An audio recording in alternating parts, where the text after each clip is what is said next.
కామారెడ్డి జిల్లా హన్మాజిపేట గ్రామంలోని తెలంగాణ గిరిజన సంక్షేమ బాలికల కళాశాలలో స్వప్న అనే పార్ట్ టైం కెమిస్ట్రీ లెక్చరర్ అనుమానాస్పదంగా మృతి చెందింది. నిజామాబాద్ జిల్లా మోర్తాడ్ మండలం గాండ్లపేట గ్రామానికి చెందిన స్వప్న గత 3 సంవత్సరాలుగా తెలంగాణ ట్రైబల్ వెల్ఫేర్ రెసిడెన్షియల్లో కెమిస్ట్రీ పార్ట్ టైం లెక్చరర్గా పనిచేస్తోంది. శుక్రవారం పొద్దున కోదాడలో టెట్ ఎగ్జామ్ రాసి వచ్చి నైట్ డ్యూటీ చేసింది. రాత్రి పిల్లలతో కలిసి పడుకొని పొద్దున లేవకపోవడంతో విద్యార్థినులు ప్రిన్సిపాల్కు సమాచారం ఇవ్వడంతో స్వప్నను హాస్పిటల్కు తరలించారు. అప్పటికే మృతి చెందినట్లు డాక్టర్ నిర్ధారించారు. కేసు నమోదు చేసుకుని పోలీసులు దర్యాప్తు చేస్తున్నారు.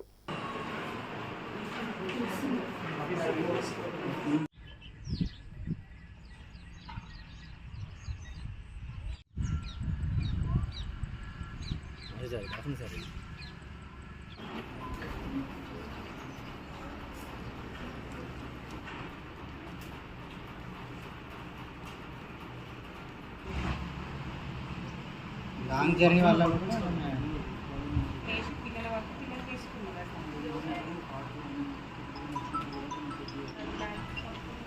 పిల్లలు నేను అడుగుతున్నారు కదా లాంగ్ జర్నీ వేసేసి